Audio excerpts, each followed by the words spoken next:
¿Qué? Bueno, más ou menos, tamén o profeno.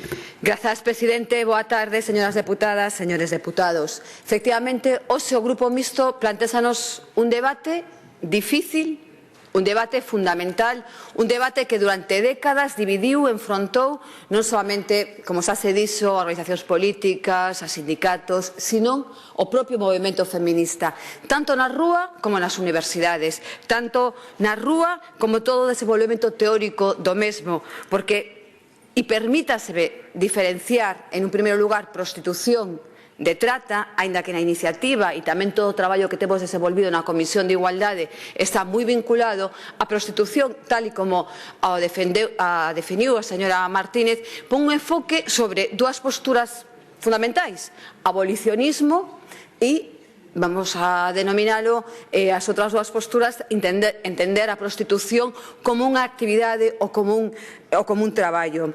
Efectivamente, isto, será un debate importante e será un debate sobre todo a respecto da sexualidade femenina, do control da sexualidade femenina por parte dos homes e da sociedade, e tamén está atravesado, sin lugar a dúbidas, por toda unha serie de consideracións morais que a nosa cultura arrastra durante séculos. Eu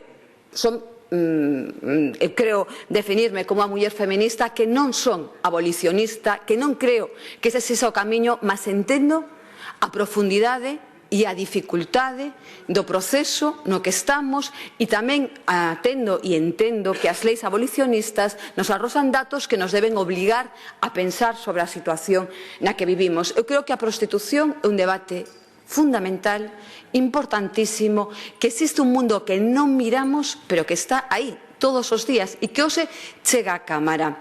E chega á Cámara porque é un mundo atravesado pola marginalidade en moitas ocasións, pola pobreza, pola desigualdade, pero que eu tamén comparto con parte da proposta que se nos pon dende a propoñente.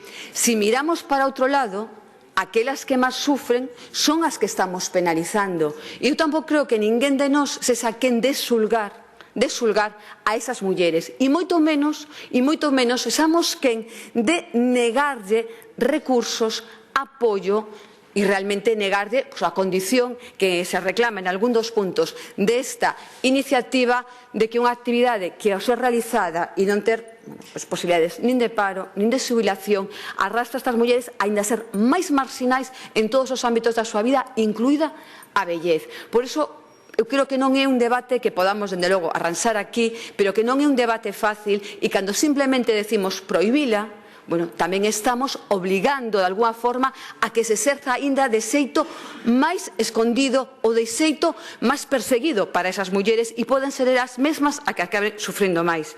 Pero o certo é que en este momento, tal e como vimos a prostitución, se trata fundamentalmente de trata. O 90%, xa se falaba, é difícil ter esas enquisas, son mulleres que din exercer a prostitución, que afirman e que además así o corroboran os estudios, as ONGs que están a traballar con elas, as corpos e forzos de seguridade, de xeito forzado. E aí a obligación sería xa ter unha lei que perseguira a trata e que dotara de recursos a todas esas mulleres que poden abandonar esa trata ou que poden abandonar a prostitución.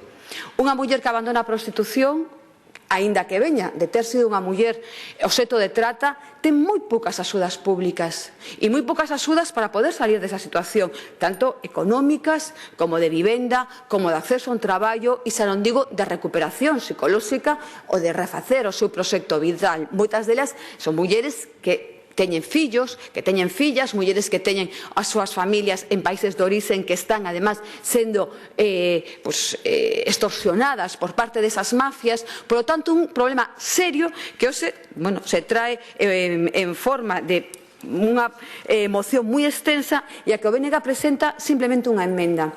Quero recordar que a Lei Galega de Violencia é a primeira lei de todo o Estado que incorpora o tráfico de persoas, así denominado no 2007, a violencia de xénero, ou se a trata. Creo que foi un paso adiante importantísimo que fora recollido nesta lei, ademais en consenso, porque non se introduciu no artigo 3º de definición da violencia de xénero aquí na Cámara, sino coas propias deputadas previamente, mentras no trámite de pensar como se podía facer esta lei. Nós o que propoñemos é que xa que está na definición, que en todas as medidas que aparecen recollidas no articulado e que nese momento, pois por omisión, porque realmente non chegamos a profundizar o suficiente, polo que fora, non foron introducidas, se introduzan. E as axudas económicas, as axudas de vivenda, os plans, por exemplo, de inserción laboral, recollan as mulleres que deixan a prostitución ou que foron víctima de tratas. Eu creo que sería un paso adiante e, además, en todo caso, temos, de non ser aceptado aquí, temos aínda varios meses desta legislatura para darlle unha volta a unha medida que podía ser tamén outra vez vanguarda e novedoso no Estado. Vou concluindo, porque a verdade é que este é un debate que eu creo de moito calado a respecto de como entendemos a sexualidade das mulleres. Para min, hai unha autora, unha filósofa, Martha Nussbaum, que ten un libro publicado no 99, Sexualidade e Xustiza Social, que eu creo que enfoca todos os debates aos que nos enfrontamos, mulleres e homes, a respecto da prostitución. Toda esa moralidade que temos que nos impide verlo en termos políticos, en termos de control social, en termos de liberdade, en termos da profundidade, de cando decimos, ás veces as feministas, vamos a salvar as mulleres prostitutas, non é tanto iso. Vamos a acompañar as mulleres a toma de decisións libres a respecto do seu corpo, incluso cando non entendamos algunhas decisións porque se contradicen coa nosa moralidade. Nada máis e moitas gracias. Gracias, señora Adán. Grupo Parlamentario Socialista, señora Acuña.